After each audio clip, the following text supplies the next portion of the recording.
నమస్తే, welcome to our channel. నేను మీరామ్. Big boss season 9 ఒక 6 వైల్డ్ కార్డ్ ఎంట్రీ ద్వారా లోపలికి అయితే వెళ్ళడం జరిగింది. ప్రధానంగా దివ్యల మాధురి గారు ఏదైతే దువ్వాడ శ్రీనివాస్ గారితో ఒక రిలేషన్షిప్ ద్వారా ఆవిడ పేరు బయటకు వచ్చింది. ఆవిడ తెలియని వాళ్ళు లేరు 2 తెలుగు రాష్ట్రాల్లో. అయితే ఇప్పుడు ఈవిడ బిగ్ బాస్లోకి వెళ్ళిన డే 1 నుంచే ట్రోల్స్ అనేవి స్టార్ట్ అయ్యాయి. ప్రధానంగా ఆవిడకి సంబంధించి ఆవిడ వ్యవహార శైలి బాగలేదని, ఆవిడ మాట్లాడుతున్న తీరు విధానం ఇదంతా కూడా కరెక్ట్గా లేదని, అసలు ఆవిడ ఎలిజిబుల్లే కాదు బిగ్ బాస్కి అని చాలామంది మాట్లాడుకొస్తున్నారు. ఓవరాల్ ఈ అంశానికి సంబంధించి మనతో మాట్లాడడానికి సినీ మరియు రాజకీయ విశ్లేషకులు దాసరి విజ్ఞాన్ గారు ఉన్నారు. ఆయనతో మాట్లాడదాం. నమస్తే అన్న. నమస్తే. సో ఆవిడ సెట్ కావట్లేదు అని చాలామంది మాట్లాడుతున్నారు. బికాస్ ఆఫ్ ఆవిడ లౌడ్ టోను, యారగెంట్గా మాట్లాడడం, కసిరించుకోవడం నేను చూస్తున్నాను కొన్ని. సో అలా మాట్లాడడానికి చాలామంది తప్పుపడుతున్నారు కదా. అసలు మీ వర్షన్ ఏంటి ఇందులో? చాలామంది ఎవరు తప్పు పడతారు? వీడియో చూసేవాళ్ళు అంటే కామనర్స్కి ఎప్పుడు కామనర్స్ మాట్లాడితేనే నచ్చుతాయి. సెలబ్రిటీలు ఏం చేసినా నచ్చదు. అది అందరికీ తెలిసిన విషయమే. ఇప్పుడు అసలు విషయంలోకి వెళ్దాం. సెలబ్రిటీస్ అనుకోండి, ఇప్పుడు కామన్ మ్యాన్ దివ్యాన్ని వదిలేద్దాం. ఫస్ట్ నిన్న జరిగిన గొడవ నుంచి వెనక్కి వెళ్దాం మెల్లిమెల్లిగా. దివ్య ఇంత కూర విషయంలో గొడవ చేసింది కదా. యాక్చువల్గా సెలబ్రిటీస్ అనుకో అందరు ఉన్నారు, దివ్య లేదు ఫర్ ఎగ్జాంపుల్. అందరు సెలబ్రిటీసే ఉన్నారు అనుకో, వాళ్ళకి తరచూ షూటింగ్స్ చేస్తారు కాబట్టి, చాలా లొకేషన్స్ తిరుగుతారు కాబట్టి, ఫుడ్ని ఎలా స్ప్రెడ్ చేయాలో, అందరికీ వచ్చేలా ఎలా చూడాలో తెలుసు. ఎవ్వరు కూడా స్వార్థంగా తినరు షూట్లు.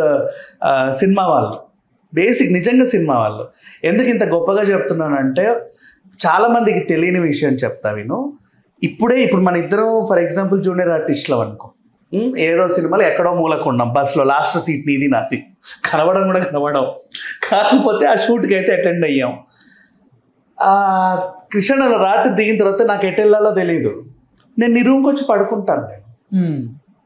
నీకు తెలుసా, ఎక్కడైనా సరే ప్రపంచం మొత్తంలో ఇంత ముద్ద పెట్టమంటే ఎవడైనా పెడతాడు, కానీ తలుపు కొట్టి ఏ తలుపైనా కొట్టి 2 రోజులు మీ ఇంట్లో ఉంటాను, ఈ రాత్రి మీ ఇంట్లో పడుకోవచ్చు అని అడిగితే ఎవ్వడు రానివ్వడు. No body. ఒక కృష్ణానగర్లోనే అది సాధ్యం. నువ్వు ఎవడో తెలియదు, అసలు ముఖ పరిచయం కూడా ఉండదు, 5 నిమిషాల పరిచయం కూడా ఉండదు. అక్కడే బస్సులో ఏంటన్నా ఎటు వెళ్తున్నావు అంటే, ఏం లేదు ఇక్కడ ఏదైనా హోటల్స్ ఉన్నాయి, మా రూమ్కి రా పడుకో, పొద్దున్న ఇదే షూట్ వెళ్దాం పద, అంతే. అతను ఎవరో కూడా తెలియదు. అలా పడుకొని అలా వెళ్తారు. ఆ ఇంట్లో ఎవరు వస్తున్నారు, ఎవరు వెళ్తున్నారో ఎవరికి ఉండదు. అది సినిమా వాళ్ళకే ఉంటుంది. ఎందుకు అది చెప్పాల్సి వచ్చింది అంటే, కొండ ప్రాంతాలకి ఎక్కడెక్కడెక్కడ అడవుల్లో మన షూట్లకు వెళ్తూ ఉంటారు. అక్కడ కొంచెం ఫుడ్ ఉన్నా కూడా, నీకు సింపుల్ ఎగ్జాంపుల్ చెప్తాను. ఛత్రపతిలో పడవల్లో వాళ్ళు పోతుంటే పులిహోర పెడతారు చూడు, అంటే ఆ ముద్ద తింటే కనీసం వెళ్ళే వరకన్నా ప్రాణాలతో ఉంటాం కదా. అట్లా షేర్ చేసుకుంటారు. ఎవడు స్వార్థంగా తిండు. ఇది సినిమా వాళ్ళకే కాకుండా బయట ఎక్కువ ట్రావెల్ చేసే వాళ్ళకు కూడా ఉంటుంది ఈ బుద్ధి. ఇప్పుడు ఫర్ ఎగ్జాంపుల్ అందరు కలిసి ఒక బస్ వేసుకొని ఒక కాశీకి వెళ్ళారు అనుకో, లేకపోతే ఎక్కడన్నా కుంభమేళకి వెళ్ళారు ఫర్ ఎగ్జాంపుల్.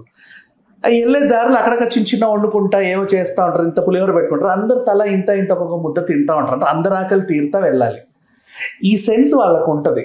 ఇప్పుడు ఎందుకు ఈ ఎగ్జాంపుల్ చెప్పాను అంటే, సెలబ్రిటీస్ అందరూ వాళ్ళకి బిగ్ బాస్ హౌస్లో షేరింగ్ అవసరంలా, రూల్స్ రెగ్యులేషన్ కూడా అవసరంలా, పద్ధతిగానే తింటారు. అందరికీ వచ్చేలానే వాళ్ళకి సెన్స్ ఉంటుంది. సంజనకైనా సరే, తనుజకైనా సరే, భరణికైనా సరే, సుమన్ శెట్టికి అయినా సరే, ఇంకా మిగతా వాళ్ళందరూ సినిమాకి సంబంధించి అక్కడికి వచ్చిన వాళ్ళందరికీ ఆ సెన్స్ ఉంటుంది. నెక్స్ట్ దివ్యల మాధురిని ఎందుకు అన్నాను అంటే, టూర్స్ ఎక్కువ చేసే వాళ్ళకు కూడా ఉంటుంది కదా. మీరు ఒకసారి ఇన్స్టా రూల్స్ చూడండి, ఆవిడ ఎన్ని టూర్స్ చేస్తుంటుంది. ప్రతిసారి ఏదో ఒక గుడికో గోపురంకి ఎక్కడెక్కడో ఏ ఊరికో తిరుగుతూనే ఉంటుందిగా. వాళ్ళ స్టాఫ్ వస్తారు. ఇప్పుడు నేను కలిసాను, నా కోసమే పర్సనల్ ఒకసారి హైదరాబాద్ వచ్చింది. ఫస్ట్ టైం తను హైదరాబాద్ ఫస్ట్ టైం రావడం. వాళ్ళ స్టాఫ్ ఉన్నారు, ఒక 5-6 వాళ్ళు ఉన్నారు. ఆవిడని కలవడానికి కూడా ఎవరెవరు వచ్చారో చెప్తా విను.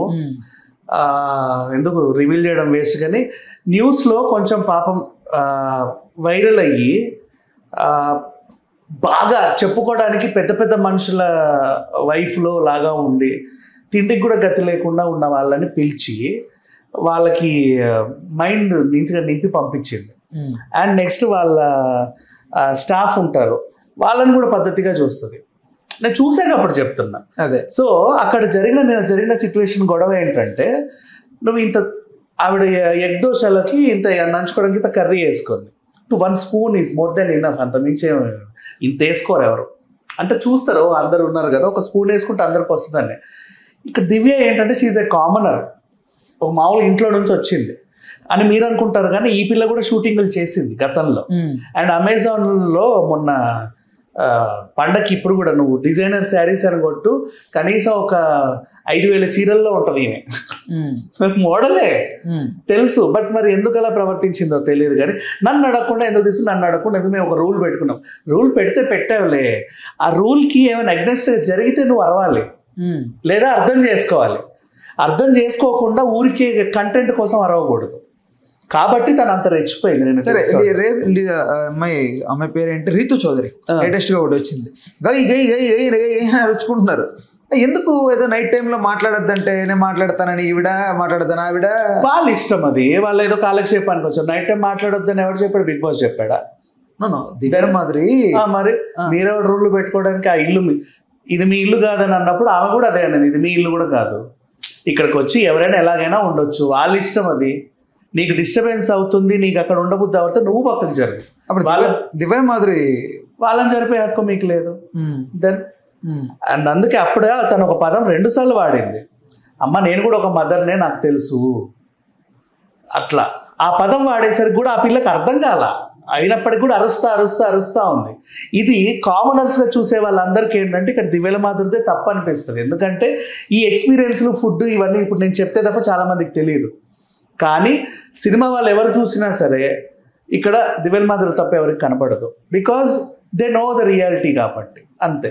ఆ బిగ్ బాస్ హౌస్ని ఎక్కువ కామనర్సే చూస్తాం, మన ప్రేక్షకులమే చూస్తాం కాబట్టి ఈవిడ తప్పు అంటారు అంత. అక్కడ ఆవిడ తప్పు ఏమీ లేదు. కానీ ఎందుకు ఎక్కువ చిరాగ్గా కనిపిస్తుంది? చిరాగ్గా చెప్పేవాళ్ళు అలా చెప్తున్నారు. ఇప్పుడు ఎవడెవడో ఇన్ఫ్లుయెన్సర్ వస్తాడు, నీలాంటోడో నాలాంటోడో కూర్చొని ఈవిడే అంటాడు, వీడిని ఫాలో అయ్యే వాళ్ళందరూ కూడా ఆవిడ ఈవిడే అంటారు. అలా ఎందుకు అనాలి? అవసరం ఏముంది? నేను నాకు అనిపించలేదా ఎందుకో. నేను బీబీ హౌస్ లో మోస్ట్ ఎక్కువ ఇరిటేట్ అవుతున్న పర్సన్ రీతు చౌదరి అనుకున్నా. నాకు ఈ సీజన్ లో అసలు బిగ్గెస్ట్ ఇరిటేటింగ్ పర్సన్స్ వీళ్ళు. మొన్న కామన్ అగ్ని పరీక్ష నుంచి వచ్చిన సంత, అది ఎలాగో ఉందిలే, అది శ్రీజాతో పాటు పోయింది. అది నేనంటూ సెలబ్రిటీ సెగ్మెంట్ లో అయినా సరే అసలు ఏం అనిపించట్లా. రీతు షీ ఈజ్ గుడ్, అంటే గుడ్డే, కానీ ఊరికే అరుస్తుంది. ఆవిడ అరుపు ఆవిడది, ఎందుకు మనకేంటి ప్రాబ్లం ఏంటి? అంటే అవసరానికి మించి అరవడం. అదే అంటున్నా, అవసరానికి మించి అరవడం ఆమె నేచరు. ఆవిడ ఇంట్లో ఎట్లుందో వాళ్ళ ఇంట్లో ఎలా భరిస్తున్నారో ఇక్కడ కూడా అంతే, అలాగే ఉంది. ఈవెన్ నీ కోసం నాటకం ఆడి తక్కువ అరవట్లేదు కదా. ఈవెన్ దివ్యల మాదిరి గారు కూడా ఒకటి అప్పుడేదో దువ్వాడ శ్రీనివాస్ గారి వాళ్ళ ఫ్యామిలీతో, వాళ్ళ వైఫ్ గారితో గొడవలు వచ్చినప్పుడు ఆవిడ ఎలా అయితే మిద్ది మీద చేరి చీకట్లో అరుస్తూ మాట్లాడిందో అదే ఎక్స్ప్రెషన్తో ఇక్కడ మాట్లాడుతుంది. అవునమ్మా, ఆవిడ ఎలా ఉందో అలా ఉంది కదా. బిగ్ బాస్ హౌస్ కాన్సెప్ట్ ఏంటి? మాకు నచ్చినట్టు ఉండడం కాదు, నువ్వు ఎలా ఉన్నావు అక్కడ అలా ఉండు అని. ఇప్పుడు మీ పక్కింట్లో నీకు అరుపులు వినిపిస్తాయి, ఎదురింట్లో అరుపులు వినిపిస్తాయి, అలాగే ఇక్కడ కూడా అరుపులు వినిపిస్తున్నాయి. వాళ్ళు న్యాచురల్గానే అరుస్తున్నారు, దాంట్లో తప్పే ఉంది. న్యాచురాలిటీ చూడండి. నీకు విస్కోస్ కరెక్టే, మీ పక్కింట్లో మొగుడు పిల్లలు కొట్టుకుంటుంటే మీకు ఒక చిరాకే ఉంటుంది, అదే చిరాకు ఇక్కడ వస్తుంది. వాళ్ళ ఇంట్లో ఎలా ఉన్నారు అలా ఉన్నారు, వాళ్ళు అలా బతికేస్తున్నారు. అదే ఇప్పుడు చాలా మంది మోస్ట్ ఆఫ్ ది బయట అంతా ఒక మాస్క్ వేసుకొని ప్రజలతో అందరి దగ్గర కొంచెం ఆదరణ పొందడానికి ఒక మాస్క్ వేసుకొని తిరుగుతారు. ఇక్కడ ఆ మాస్క్ ఉండదు. ఇప్పుడు పీపుల్ కున్న ఎక్స్పెక్టేషన్స్ మొత్తం ఇక్కడ లాస్ అవుద్ది. అవ్వట్లేదు, మీకు ఇంకా అర్థం కాల కాన్సెప్ట్.